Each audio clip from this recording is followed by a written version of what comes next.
Esto es la Facultad de Derecho en Radio. IUS, Canal Multimedia, presenta Societatis, conducido por Elsie Núñez Carpizo y Amparo Apolinar de Jesús, un programa del Seminario de Sociología General y Jurídica.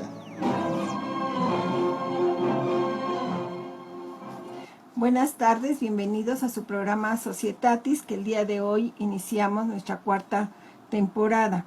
En principio, nuestra gratitud al doctor Raúl Contreras Bustamante, director de la Facultad de Derecho, al secretario general, doctor Víctor Manuel Garay Garzón, al jefe de la División de Educación a Distancia, el maestro Ricardo Rojas Arévalo, a quienes nos apoyan en el radio, el maestro César Alanís, Oscar Telles, y del seminario a Cristina Ávila, Rosa María Valdés, Carlos Velasquillo y la maestra Amparo Apolinar, a quien le deseamos una pronta recuperación.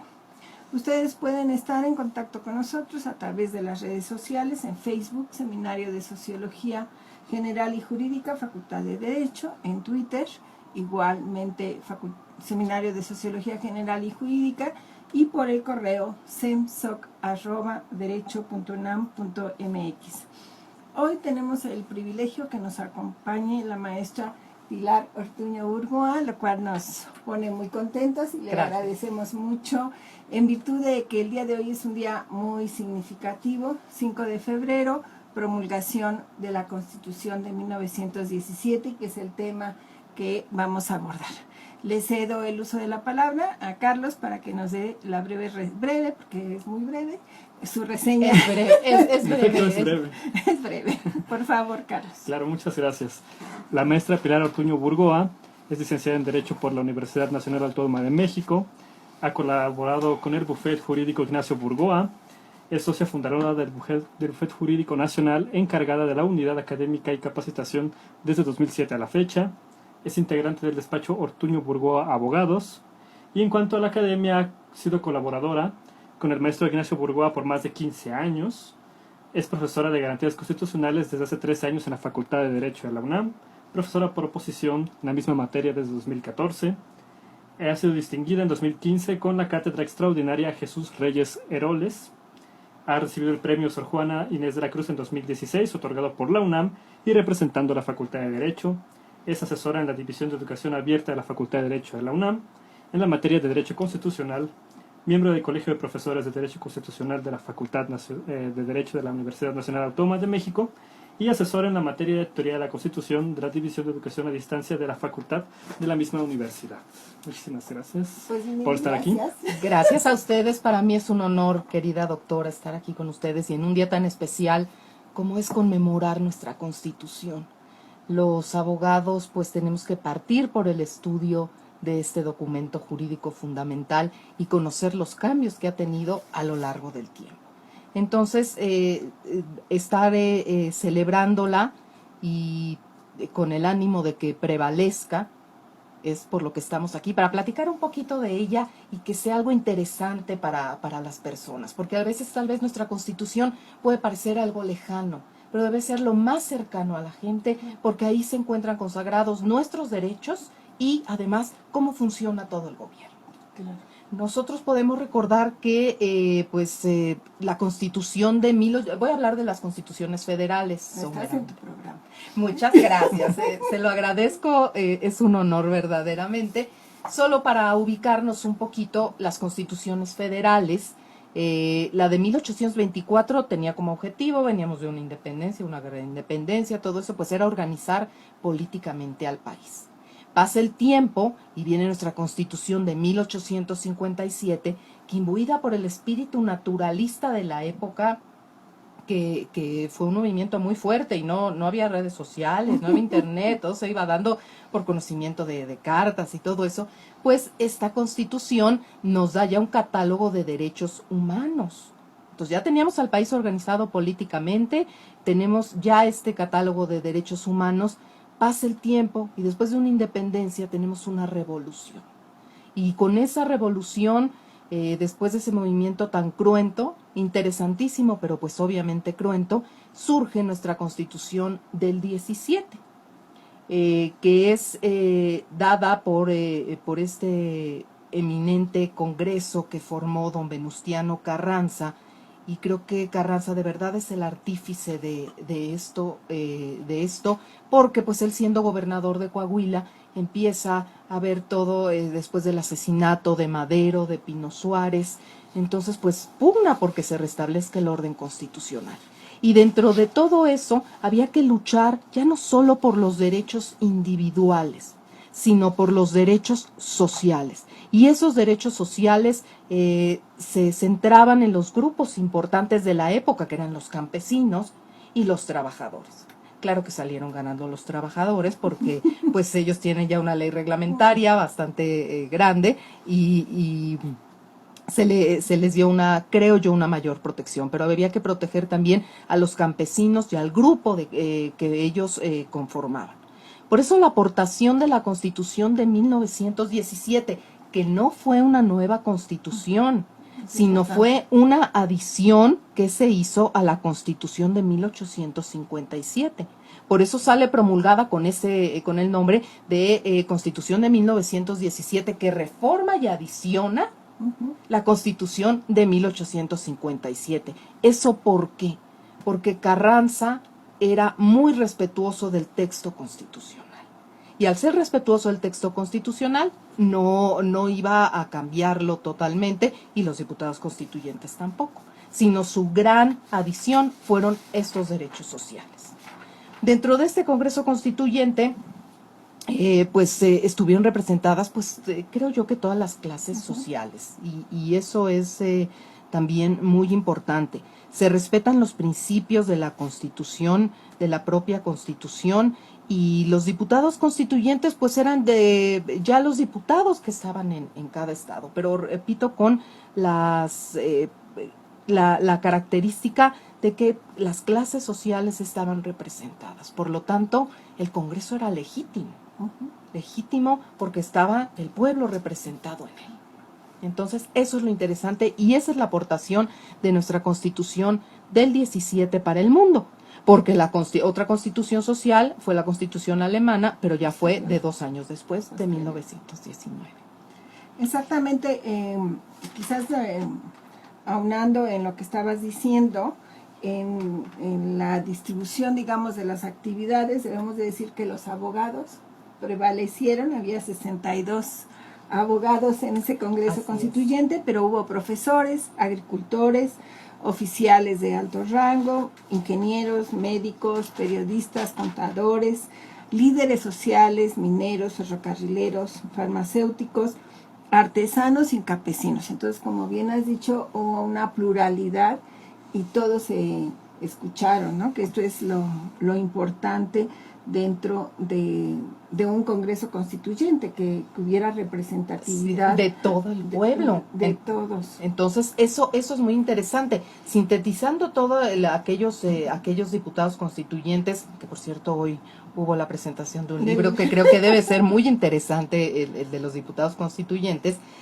Pues estaba la clase, obviamente la ciudadanía en general, estaba la clase caudillista, estaban los ciudadanos, estaba toda la comunidad representada, lo que hace que la Constitución surja de una manera legítima. Dentro de esta Constitución, pues obviamente había los bandos que se manejan, o las corrientes ideológicas, para decirlo de una manera más apropiada. Estaban los moderados, que eran los carrancistas, que querían llegar a un acuerdo para todo el pueblo, y estaban los radicales, que eran los obregonistas, y al ser obregonistas, pues querían que muchas de las reformas no se implementaran. De entre ellos tenemos a Francisco J. Mújica, Esteban Baca, otros muy destacados como don Hilario Medina, Paulino Machorro, Fernando Lizardi, Enrique Colunga. Muy interesante la vida, la trayectoria de todos los constituyentes. Y como anécdota nada más le voy a contar. Mi señor abuelo, don Ignacio Burgoa, una vez hizo una cena con los constituyentes que quedaban, pues ya estaban viejecitos. Pero qué honor tener a los que se hubieran podido reunir en su casa aquellos diputados constituyentes. ¿Por qué? Porque mi abuelo siempre fue un defensor de la Constitución. Él decía que Carranza era su suegro, porque la Constitución era su novia. Entonces que tenía que defenderla. Claro, yo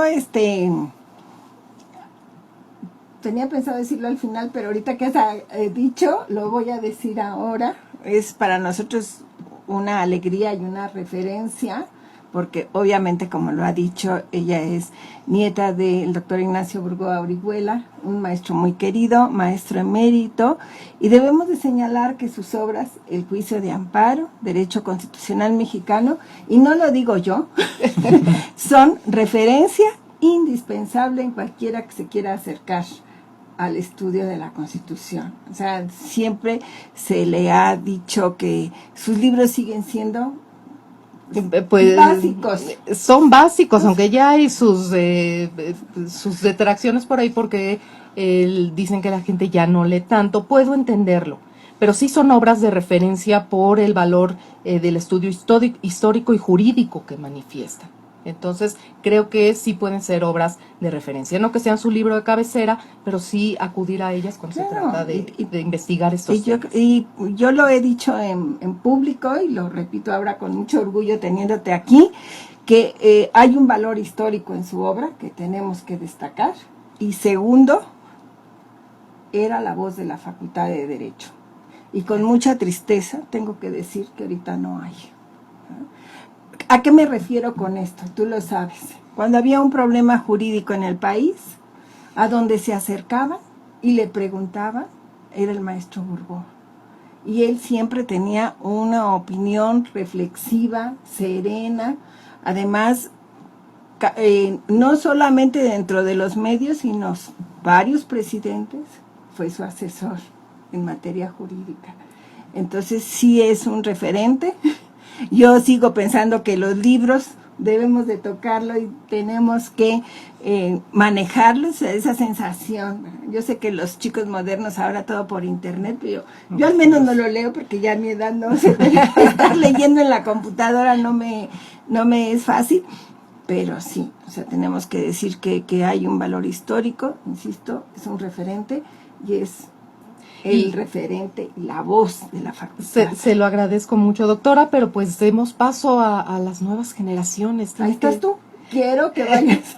Yo le agradezco mucho, sí, pero van las nuevas generaciones y que seguramente serán también voz de nuestra facultad y seguirán posicionándola como se ha logrado hasta ahora como un referente.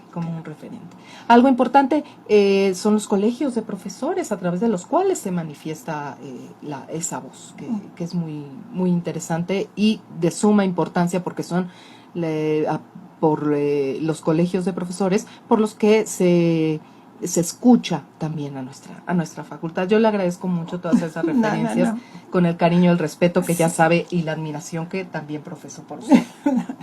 Siempre lo he dicho, ahora, ¿qué pasaba en el planeta?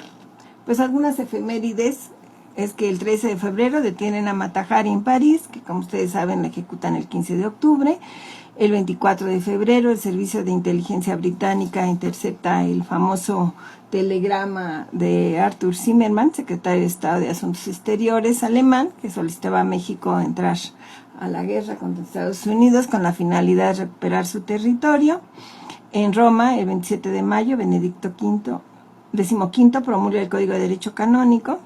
Aquí algo casi personal. El 30 de junio se firma la Constitución Política del Estado de Campeche. En la literatura, Juan Ramón Jiménez publica Platero y yo, y Antonio Machado sus poesías completas. En ese año nace Ernesto Alonso, Ella Fitzgerald, Juan Rulfo, John F. Kennedy, Rodolfo Guzmán Huerta, el santo, que precisamente el día de hoy se celebran los 35 años de su partida, Violeta Parra, Pedro Infante, Indira Gandhi, y desde la visión sociológica fallece Emilio Durkheim. Bueno, vamos a seguir con nuestro. Ya hemos visto cuál es la importancia internacionalmente esos nuevos derechos sociales. ¿Piensas, Pilar, que la integración del Congreso se va a manifestar en el texto? Es decir, lo que estábamos comentando, la presencia de distintas clases sociales, la presencia de distintas actividades y perspectivas, ¿se va a notar en el texto la influencia de cada uno de los grupos que participaron en ella? Yo creo que sí. Sin embargo, creo que el estandarte que tomó Carranza y que plasma en su exposición de motivos es muy importante. Tomemos en cuenta que entonces la Constitución no se está anulando, simplemente se está reformando y se está adicionando. Y si me permite, doctora, voy nada más a señalar algunos puntos para notar la importancia de este proyecto de Carranza. Él en su exposición de motivos para a la adición y reforma a la Constitución dice que la Constitución del 57 deja muchas fórmulas abstractas que no de utilidad positiva, que los derechos humanos que ya estaban ahí consagrados fueron vulnerados y el juicio de amparo se hizo inoperante, que a la soberanía la desvirtuó la imposición del poder público. La división de poderes solo se da en la ley, pero se deja todo al Ejecutivo, el legislador, sobre toda materia, llega a romper el equilibrio entre poderes y propone estas cuestiones importantes, la expropiación y el reparto agrícola y también que el Congreso legisle en materia del trabajo, que son los grandes logros. Entonces, la integración de este Congreso por parte de los diputados que ya estaban, creo que sí es significativa en la redacción, respetando la del 57, que también es maravilloso. Sí, claro, al final, digamos, lo importante desde esta perspectiva es que todos tuvieron una voz. O sea, realmente fue una constitución que representó o que contiene, mejor dicho, las inquietudes o la problemática de los distintos grupos, ¿no? Así es, y entonces ya se estaba plasmando la defensa de derechos humanos, cómo se organiza el gobierno y la defensa de los derechos sociales. Se cumple al mismo tiempo con la doble finalidad que tiene que tener una constitución, la de reconocer a los hombres libres, pero al mismo tiempo estar marcando ciertas limitantes para el ejercicio de la libertad natural de cada uno, en el sentido de que no lastime la libertad de los demás y proteger sobre todo a los grandes grupos sociales.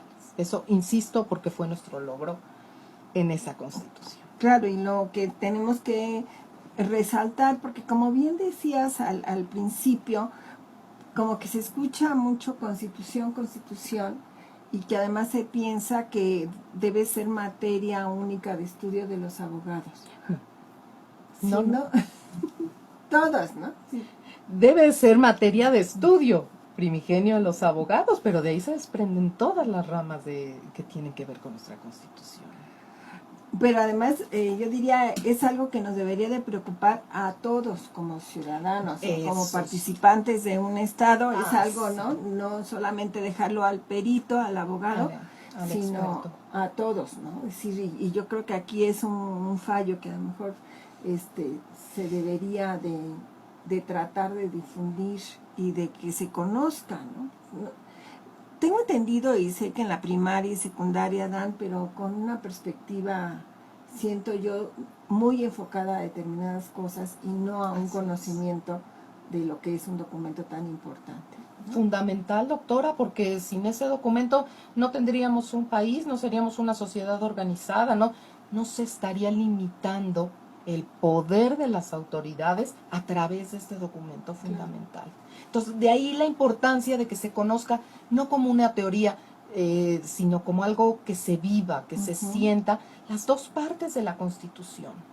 Para los que dicen que la Constitución debe cambiar, no entramos en ese tema todavía, pero creo que no debe cambiar. La Constitución está otorgando derechos y marcando el funcionamiento del Estado. ¿Qué derechos nos otorga y cómo podemos hacerlos exigibles?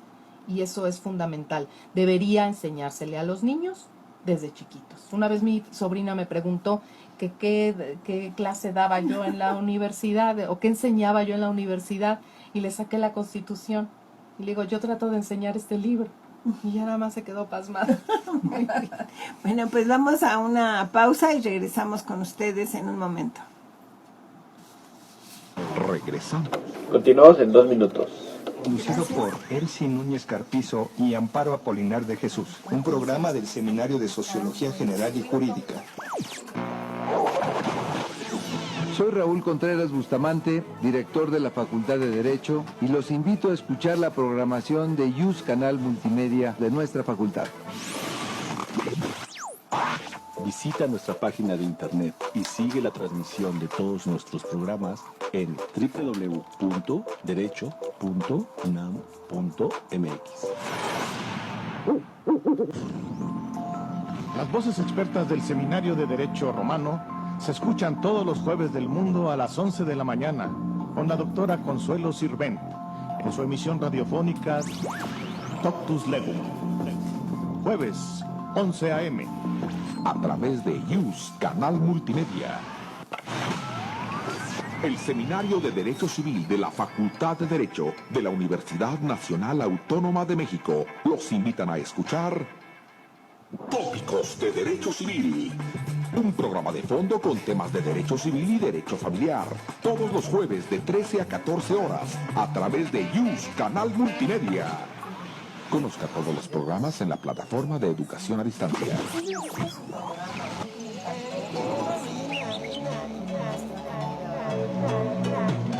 Todos estamos obligados a preservar nuestro entorno. Por supuesto que tú también. No te hagas. Hagamos al planeta genial otra vez, por un derecho ambiental eficaz. Con Aquilino Vázquez García, como cada jueves a las 12 horas. En YUS Canal Multimedia.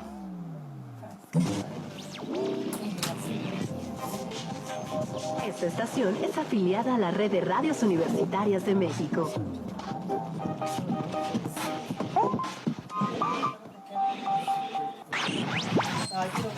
Esto es la Facultad de Derecho en Radio. Continuamos. Continuamos en 10 segundos. Conducido por Elsie Núñez Carpizo y Amparo Apolinar de Jesús, un programa del Seminario de Sociología General y Jurídica.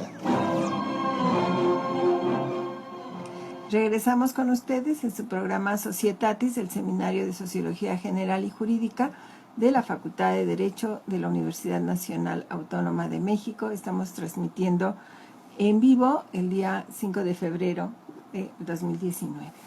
Agradecemos a Luisa Casiano, que nos está escuchando, Salvador Reyes, que le manda saludos especialmente a mi queridísima profesora Pilar Ortuño. Gracias Gracias a Rosa María Valdés por sus palabras y a Natalia Fernández. Como es costumbre en nuestro programa o tradición, les recomendamos algunas películas o documentales vinculados al tema que estamos tratando el día de hoy de la Constitución de 17. Entonces, Carlos, si eres tan amable, por favor. Gracias, doctora. Bueno, primeramente, ahora que hablábamos del constituyente y todas las voces que ahí hubieron, justamente una serie del Canal 11 se llama Voces de la Constitución. Esta serie de Voces de la Constitución consta de 10 episodios donde se van tratando temas de los 10 artículos que, bueno, el Canal 11 se tomó en la oportunidad de, digamos, desglosar, hablar del porqué y de cómo fueron evolucionando estos 10 artículos.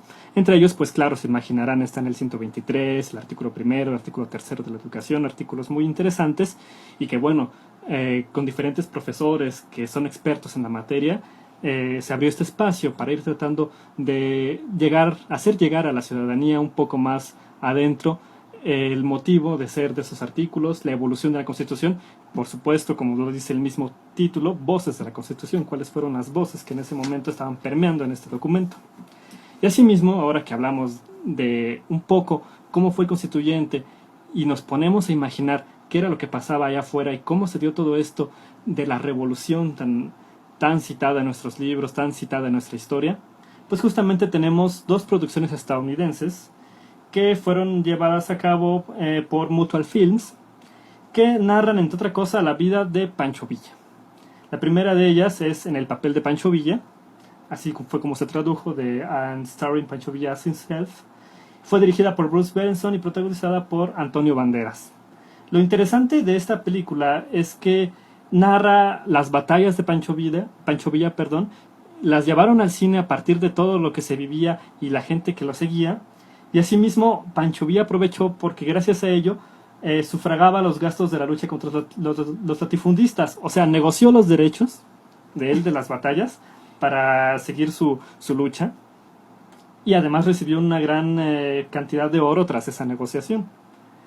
Thayer fue un fotógrafo que fue el encargado principalmente junto con su equipo de producción de filmar a Pancho Villa, y casi todo se filmó en San Miguel de Allende, en México, a pesar de que la película, como menciono, pues fue de Estados Unidos. Sin embargo, Thayer y su equipo colaborador menciona que no fue de mucho desagrado estar en este tipo de trabajo, porque pues al ver todo lo que pasaba en las batallas, bueno, me imagino que ninguno de nosotros estaría con la misma felicidad de volver a hacerlo, ¿no? La crudeza que se podría haber, y bueno, de todos modos, al parecer fue un éxito en Hollywood. La segunda también, como mencioné, es de Mutual Films, The Life of General Villa, La vida del General Villa. Esta fue protagonizada por Pancho Villa, porque esta realmente fue, no como la anterior con Antonio Banderas, esta realmente fue con puros fragmentos que se grababan de Pancho Villa. Es una película muda de 1914, y efectivamente también esta película fue un poco de ayuda para Pancho Villa y financiar los fondos de la revolución, ¿no?, que él necesitaba. El contrato con Mutual Films fue de un anticipo de $25,000 y le prometieron el 50% de las ganancias por haber aceptado que la compañía disparara la película, que la sacara a la luz, por así decirlo. En la actualidad, lamentablemente, se tiene perdida esa película. Solo se conocen algunos fragmentos sin editar y algunas fotos publicitarias de ese tiempo, pero ya no hay más de este material. Claro, interesante, ¿no? Que ya iniciaba el cine, iniciaba la fotografía, y utilizar esos medios para difundir y hoy pues el testimonio histórico real, ¿no? Y financiar. Entonces, lo preocupante de esas cuestiones es que los líderes caudillistas estaban entre que se hicieran las películas para tener financiamiento para su causa, y el pueblo en la causa. Entonces eso también es un poco aterrador por ese movimiento tan cruento que fue nuestra revolución. Y se les olvida una película que yo no la vi entera, Zapata, creo que fue con Alejandro Fernández, no sé si el valor histórico que tenga, pero bueno, también podemos nosotros tener a Pancho Villa como el exhibicionista, el que le gustaba acercarse a los medios, todo eso, el enigmático tan atractivo, a don Doroteo Arango, Pancho Villa. Teníamos a Zapata, que era el líder del pueblo cercano a ellos, y teníamos al estadista Carranza también, entonces, que estaba preocupado porque verdaderamente se reorganizara el país y se restableciera el orden constitucional. Bueno, tocaste ya lo que íbamos a referirnos, o que vamos a referirnos. Primero, cuando hablamos de la Constitución, y las personas que nos están escuchando, los alumnos que no han llevado a Constitucional, dirán 1917. Diríamos, ¿está acorde a la realidad? O sea, ¿tenemos una Constitución que refleja nuestro ser o nuestra sociedad? Porque ya estás imaginando la segunda pregunta, ¿verdad? No, nada más estoy en eso. Bueno, si usted dice, doctora, está muy bien. Pero creo que sí tenemos una Constitución acorde. Y me atrevo a decirlo por lo que ya habíamos comentado. Está respondiendo a la realidad social del país respecto a la organización y funcionamiento del Estado, y está el reconocimiento a los derechos humanos. Entonces, creo que es acorde. Tal vez no debería estar tan engordada nuestra pobre Constitución, pero creo que es un gran documento desde 1917. ahora que están con una nueva constitución. Eso. Esa era la siguiente. No, entonces... síguele. Porque iba concatenado, ¿no? Es decir, claro. Está actual, porque hay voces ahorita que, bueno, ya de un tiempo para atrás, que insisten en esto, ¿no? En una nueva constitución. Así es, pero hablan de una constitución, y ya lo vi en algún artículo serio de un profesor, un maestro de la facultad, en que se necesita una constitución moral que atienda al pueblo y no a los intereses mercantilistas. Entonces a mí eso sí me preocupa un poquito, porque no es el espíritu de una constitución. El espíritu de una constitución, ya lo hemos dicho y seguramente espero que lo recuerden, es organizar a un país y dar los derechos, el mínimo de derechos que nosotros tenemos que poder ejercitar en un país democrático y libre. Entonces yo creo que tal vez, no, o sea, una constitución moral no la puedo concebir, además porque soy partidaria de la corriente positivista y puede ser que me lluevan muchas críticas ahora, pero un naturalismo sin positivismo pues no nos sirve tanto. Entonces una constitución moral, no cabe la moralidad en el ámbito de la norma jurídica. La moral es algo interno al ser humano, es algo, y la norma jurídica es algo que tiene que trascender, y esa constitución además debe tomarse como el derecho objetivo del cual van a emanar todas las leyes. Entonces yo creo que nuestra constitución, muchos estudiosos del derecho dicen que no está bien. Yo que la he estudiado lo más que he podido, creo que es un gran documento en el que están establecidos muy bien los 3 poderes de la Unión, los 3 niveles de gobierno, las cuestiones básicas o principios fundamentales de nuestra Constitución y los derechos que tenemos todas las personas dentro de nuestro país. Entonces, creo que no haría falta una Constitución, y que le den la idea de constitución moral, pues quisiera yo ver cómo lo van a plasmar. Claro, aquí nuestros oyentes, nuestros alumnos estarán ya recordando rápidamente, supongo, que una de las primeras clases que recibimos en la facultad es precisamente la distinción entre moral y derecho, ¿no? Entonces, y sí siento también que, como bien señalas, se hablan de la Constitución y no la conocen, ni siquiera saben cómo está estructurada, qué es lo que regula. Y con tristeza tenemos que decir, porque con frecuencia lo hacen los medios de comunicación, de preguntar a los legisladores cuántos artículos tiene la Constitución, ¿no? Una pregunta, digamos, básica o elemental, y con tristeza vemos que no saben. Ni saben lo que van a reformar, ni saben qué contenido tiene el numeral que se pretende reformar. Y entonces entramos, tal vez me salgo el tema, pero seré muy breve, entramos a un asunto delicado que sería tal vez tratar de limitar al poder reformador de la Constitución, que no el constituyente. Muchos juristas lo llaman el constituyente permanente, pero creo que es un poder reformador de la Constitución.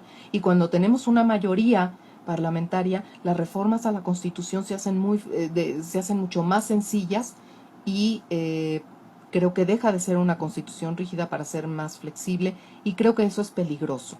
Hay un libro por ahí de un joven maestro de apellido Bisoño, que no es el que sale en la tele, sino es un jurista, un joven jurista, y se llama su libro En defensa del núcleo intangible de la Constitución. El tratar de defender esos principios fundamentales de los que nos hablaba el maestro Tena también, y que no se altere la esencia de nuestra Constitución.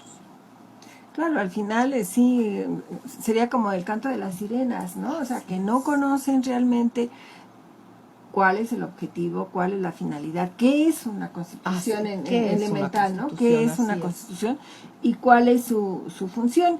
Y ahí, señalando lo que acabas de decir, pues tenemos que señalar que Emilio Portes Gil y Adolfo Ruiz Cortines son los presidentes que menos reformas han hecho a la Constitución. Solo reformaron 2 artículos, y quienes más reformas han hecho es Felipe Calderón Hinojosa, que hizo 110 reformas a la Constitución, y Enrique Peña Nieto, que hizo 147 reformas. O sea, y hay que señalar que el artículo, son datos curiosos, me vas a permitir. Claro que sí, claro que sí, son interesantes. El artículo que tiene más reformas es el artículo 123, que pues es curiosamente que se expone es el de los trabajadores, como bien decías, Así y es. que deberíamos de pensar que no, pero es el primer artículo que se reformó el 8 de julio de 1921, o sea, hay un lapso de 1917 hasta 1921, y que es el primer artículo que se reformó. La primera reforma fue a la fracción 27ª del artículo 73, que se refiere a las facultades del Congreso. Ahora, cuando nosotros nos referimos a la Constitución y señalábamos hace un momento que todo mundo se debía acercar, tiene un lenguaje que realmente todos nos podemos acercar, o es tan técnica que sí requiere de un estudio especializado. O sea, cualquiera persona puede acercarse a la Constitución y la va a entender. Sí, yo creo que cualquier persona se puede acercar y la va a entender. Aún los que nos dedicamos a su estudio tenemos algunas cuestiones, sobre todo en las facultades del Congreso de la Unión y del Congreso de la Unión y las que quedan reservadas a los estados, pero yo creo que tiene un lenguaje accesible, sobre todo en la concesión de derechos. Le faltan algunas cosas, tal vez esté dispersa el contenido, por ejemplo, en cuestiones penales y estas cosas, pero creo que es asequible. Además, ya se han hecho también estudios para que los niños puedan acercarse a la Constitución. Y en este sentido se baja aún más el nivel de comprensión para que ellos la hayan asequible. Simplemente la facultad le hizo al ILSE, Instituto para la Educación América Latina, una constitución para que puedan aceptarla, digerirla los niños de quinto y sexto de primaria en adelante. Entonces esperemos que eso ayude. Oye, esas experiencias que se debían de, no experiencias, sino esos libros o ese trabajo se debería de difundir, ¿no? Que a lo mejor queda en círculos muy pequeños, que es un gran trabajo. Algo también está haciendo la Comisión de Derechos Humanos en este sentido. Recuerdo que creo que tiene una lotería de derechos humanos o una cosa así.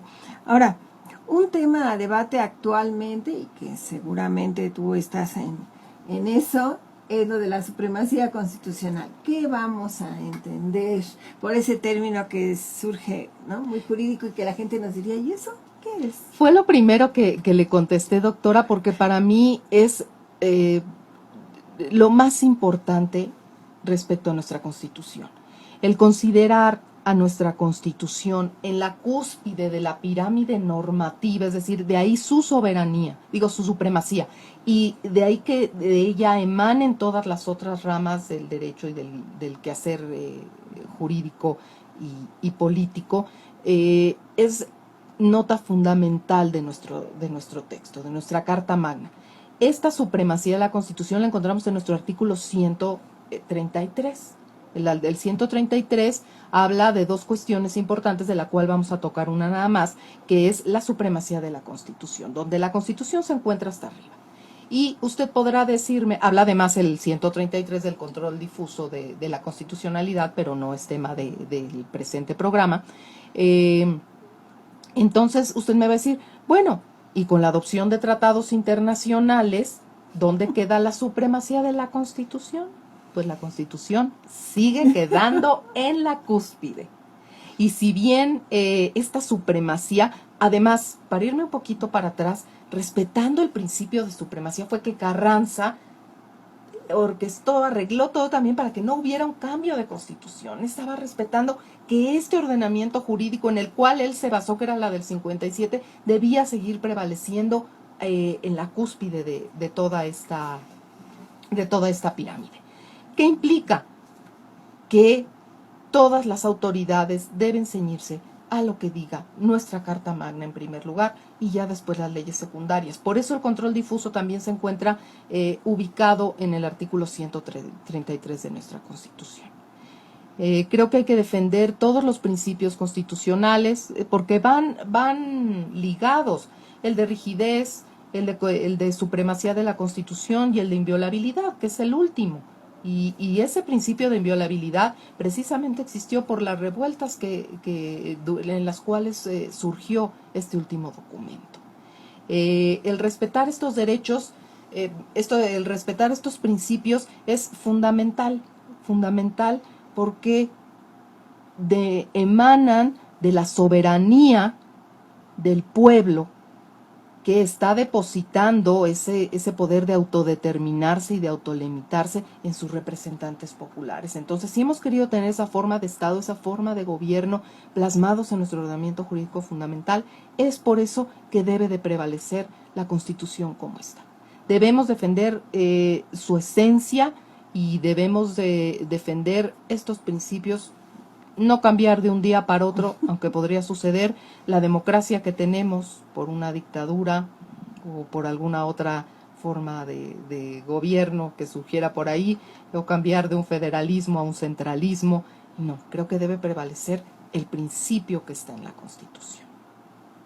Claro, por supuesto que cuando nosotros hablamos, digamos, en el ámbito jurídico nos queda muy claro, pero sí siento que el ciudadano de a pie, ¿no?, escucha mucho hablar de la Constitución, pero no tiene la curiosidad de adentrarse en ella, de estudiarla.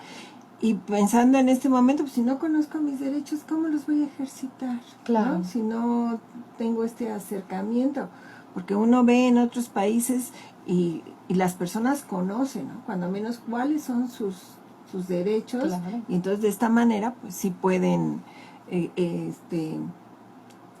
ver que se les cumplan, ¿no? Si claro, pensamos que es asunto del otro, ¿no?, como decíamos al principio, que la Constitución o el derecho es solo para los especialistas, para el abogado, pues tenemos una parte de la población que está fallándonos, ¿no? Porque sí debería ser un análisis. Pues no es como libro de texto, pero sí por curiosidad, ¿no? Pero es un conocimiento, pero creo que a veces somos pocas las gentes que nos interesa realmente qué hay en la Constitución.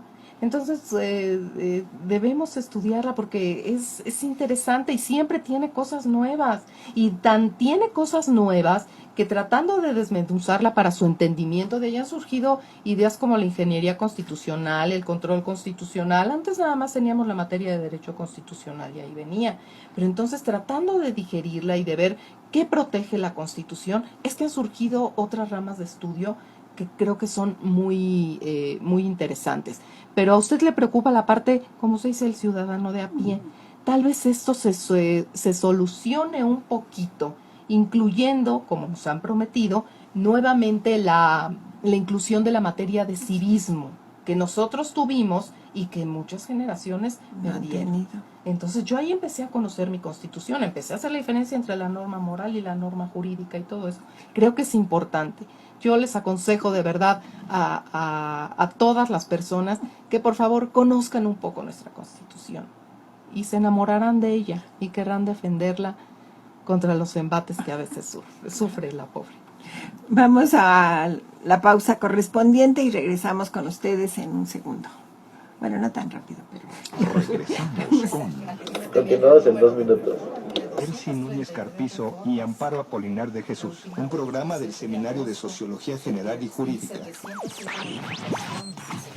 Esto es la Facultad de Derecho en Radio.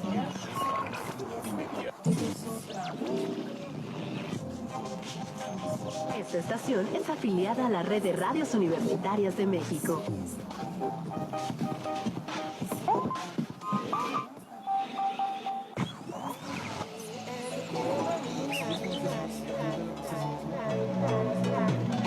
Todos estamos obligados a preservar nuestro entorno. Por supuesto que tú también. No te hagas. Hagamos al planeta genial otra vez, por un derecho ambiental eficaz. Con Aquilino Vázquez García, como cada jueves a las 12 horas.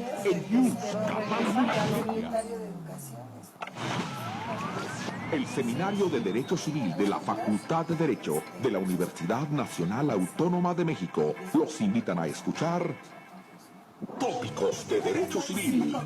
Un programa de fondo con temas de derecho civil y derecho familiar. Todos los jueves de 13 a 14 horas a través de YUS Canal Multimedia. Conozca todos los programas en la plataforma de educación a distancia.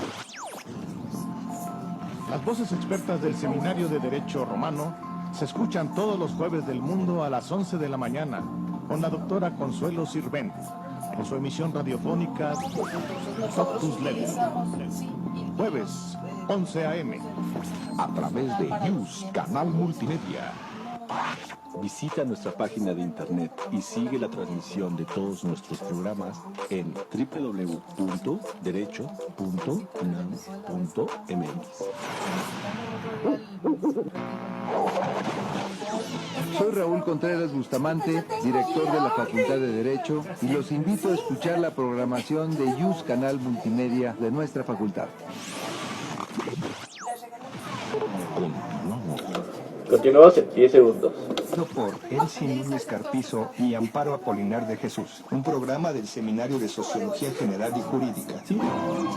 Son chiquitas. Regresamos con ustedes al último bloque de su programa Societatis, el Seminario de Sociología General y Jurídica. En esta ocasión nos acompaña la maestra Pilar Ortuño Burgoa, a quien nuevamente agradecemos el haber aceptado esta invitación. Doctora. Y enviamos saludos a Yafet Ortiz, José Garrido, Alfredo Bonilla y Marcos Durán. Gracias por tenernos en cuenta y por estar escuchándonos. Y cedo nuevamente el uso de la palabra a Carlos, que nos va a dar las últimas recomendaciones de este programa. Por favor. Gracias, doctora. A continuación tenemos 3 producciones que fueron mexicanas. La primera se llama El Teatro de la República, un legado para la nación. Recordaremos que 2017 fue un año fundamental también en cuanto a recordar la Constitución, porque se cumplió justamente el centenario, y este documental sale poco antes, sale en 2016, fue presentado en el Canal 22 y justamente ya va con esta idea de festejar un centenario de la Constitución. Recoge, entre otras cosas, la importancia histórica y cultural, y asimismo habla un poco sobre los debates que se llevaron a cabo al Congreso Constituyente.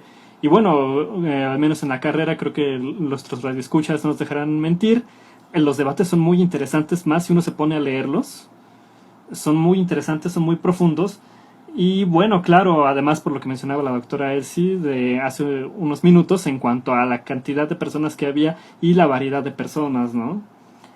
Asimismo, también este documental nos hace reflexionar sobre el pasado, como bien mencioné, y sobre el futuro de la Constitución, sobre qué va a acontecer como patrimonio en la nación sobre esta Constitución.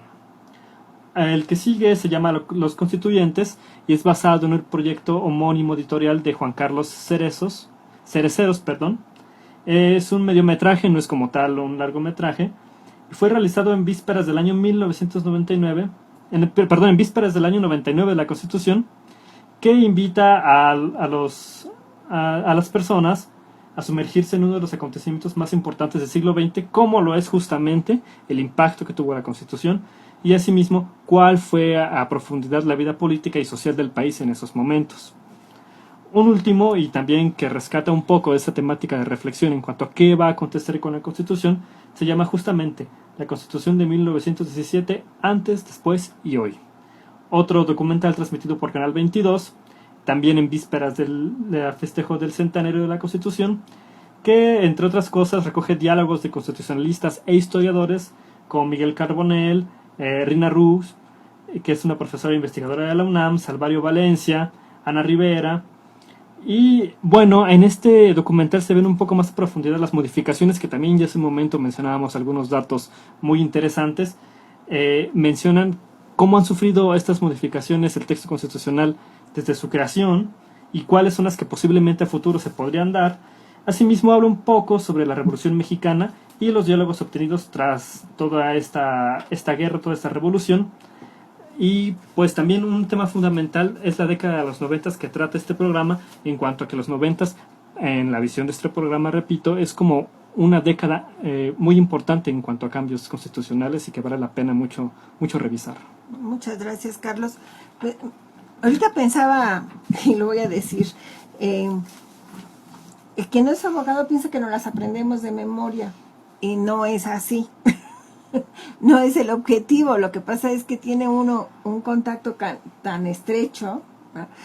Todos, obviamente los constitucionalistas más, pero yo creo que de inicio a fin de la carrera conoces, ¿no?, la Constitución, porque vas analizando desde perspectivas distintas de las asignaturas, pero sí quisiera hacer esta reflexión en voz alta de que las personas no piensen que nos aprendemos la No, sería imposible. Yo quisiera ver a alguien que de veras pudiera recitarla y decirnos palabra por palabra. Creo que no es posible. No es el contenido, ¿no?, de esto, porque ahorita pensé, ¿no?, las personas nos han escuchado que insistimos, conozcan, pero es leer, una lectura, ¿no? Es un documento que podemos leer tranquilamente, sin ningún objetivo real de aprenderla o de eso, sino una lectura informal, no sé cuál sería la palabra. Y ubicar nuestra Carta Magna, conociendo, no artículo por artículo tal vez, pero conociendo dónde están las funciones del gobierno, porque las autoridades no pueden hacer más allá que lo que la Constitución y las leyes les permiten. Entonces tal vez por eso debería ser interesante también. Claro que hay cosas que pueden desaparecer de un plumazo, como algunos organismos autónomos que tal vez desaparezcan. Yo no lo deseo porque fue parte de las reformas estructurales, pero pueden desaparecer. Pero nos daremos cuenta entonces de cómo funciona nuestro país. Ahora, algo muy importante son los operadores políticos. ¿De qué sirve que exista esta Carta Magna si la van a respetar o no, la van a violar? Porque los mismos actores políticos de los tres poderes en algún momento han violentado la Constitución, pero por eso debemos conocerla. Que no implica que no esté acorde a la realidad. No, si está acorde a la realidad, que vengan a decirme que no, y debatimos con los juristas de talla tan importante que tenemos ahora. Creo que sí está acorde a la realidad, porque no le encuentro por dónde no. Tal vez hay que simplificarla, depurarle algo, pero su espíritu prevalece. Y eso es lo trascendente, sus principios fundamentales. ¿A quién nos interesaría perder lo que hemos ganado? El respeto a los pueblos indígenas. Si crecen sus derechos y las obligaciones del Estado para con ellos, qué bueno, pero no suprimirlos, nuestro juicio de amparo, nuestra forma de Estado, de gobierno, la separación Iglesia-Estado. Todos estos principios fundamentales creo que deben de prevalecer. Todos nuestros mecanismos de defensa. Claro, y que además ahora con el ámbito tan grande de los derechos humanos, que también la Constitución ya reconoce, ¿no?, en amplitud. Y eso es muy interesante, doctora, y usted lo sabe muy bien, porque a raíz de la reforma del 2011, cuando estamos en una verdadera crisis fáctica de derechos humanos, que creo que no hemos salido de ella, pero bueno, se da esta reforma constitucional y lo trascendente que tiene es que se reconocen y se elevan a rango constitucional los tratados que han sido firmados y reconocidos por nuestro país. Entonces se ponen a la par de la Constitución, y al ponerse a la par de la Constitución quiere decir que esa ley externa la tenemos que tomar, como dicen ahora los estudiosos, como doméstica. Por lo tanto, se forma el bloque de constitucionalidad, salvo, porque puede ser que nuestra Constitución contenga cuestiones que sean contrarias a los tratados que hemos firmado. Y entonces, precisamente para dilucidar este problema, la Corte dio una jurisprudencia en el 2013. Estaba resolviendo una contradicción entre tribunales, por eso es la tesis 293-2011, o sea, la contradicción de los tribunales venía de 2011, y la Corte dice que precisamente que si bien los tratados internacionales que contemplan derechos humanos celebrados por el Estado mexicano gozan de rango constitucional, están a la par de la Constitución, dice, excepto que cuando se establezcan restricciones, limitaciones constitucionales, en donde debe prevalecer la Constitución. Por eso vuelvo a la supremacía constitucional, porque la Corte lo ha ratificado. Un ejemplo de esto es el tan conocido arraigo. El arraigo es inconvencional, está prohibido en los tratados internacionales, sin embargo nosotros lo tenemos como constitucional. Y lo constitucional, bueno o malo, pues ahí lo tenemos. se ve que funcionó. Entonces, si cada una de las autoridades en el ámbito de sus competencias debieran de hacer su tarea, al legislativo tal vez debería corresponderle eliminar el arraigo de nuestro texto fundamental para que de verdad pueda ser un bloque de constitucionalidad en materia de derechos humanos, un bloque fuerte que no presente por ahí alguna fractura. Ahora, hablábamos al principio de estas garantías sociales y pensamos que quizás una fundamental es la educación. Así es. ¿Podemos señalar diferencias entre lo que reguló en este texto original a lo que actualmente tiene el texto y que debemos de pensar que es por el cambio de la sociedad, que vamos a ser súper rápidos porque nos acaban de hacer el seño de que tenemos 2 minutos para concluir, así es que te voy a limitar tu derecho de expresión. Te lo concluyo, doctora, rápidamente. Ha cambiado la concepción de la educación, solamente haciendo la puntualización que nuestra Constitución del 17 ya le imprime una tónica a la educación y hace la diferencia entre la libertad de educarse y la obligación que tiene el Estado de dar educación. Y qué pena que ya no pudimos hablar más porque yo hablo mucho y se me va. Vamos a tener que hacer una. Muchas gracias. Pero me llamó la atención las 2 reformas que tuvo nuestro artículo 3 respecto a la educación. En 1934 era una educación de carácter socialista, no el socialismo del marxismo, sino un carácter que fuera altruista. Y después en el 46 se le dio ya a la educación un carácter nacionalista. Y aquí hay peculiaridades en estas formalidades que se le imprimen a la educación que sería motivo de otro programa. Y la última que me preocupa, ahorita está por elevarse como educación obligatoria a la educación superior. Ya teníamos la media superior. ¿Por qué me preocupa? Qué maravilla que todos estudiemos y tengamos una educación superior. Pero ¿qué va a pasar con las gentes que quieren un trabajo de mesero, de gerente de algún restaurante y tuvieran la prepa o la secundaria? No les van a dar trabajo porque se escudan los empleadores en estas cuestiones para no contratarlos. Y entonces eso me preocupa un poquito, la cuestión de que va a quedar de la educación superior como obligatoria. A mí me preocupa más porque necesitamos técnicos. Así es. O sea, la sociedad requerimos de todo, no solo de universitarios, ¿no? Y ahí hay una mala interpretación o una mala idea que la única opción es la universidad, ¿no? De acuerdo, es decir, de acuerdo. Cotidianamente vemos que los técnicos son fundamentales y cada día hay menos, ¿no? Quienes en sus hogares, ¿verdad? Pues los plomeros, los zapateros, ya son oficios que están desapareciendo. ¿Y qué vamos a hacer sin ellos? Porque la sociedad, aunque sea todo desechable, ¿no? Entonces, sí es muy, muy preocupante. Además, las instituciones no tienen más cupos. Hablaría yo de la facultad. Tenemos horarios de 7 de la mañana a 9 de la noche y los salones están llenos. Así yo creo que es, no sé las demás facultades, pero nuestra facultad está activa casi las 24 horas, porque días, hay que...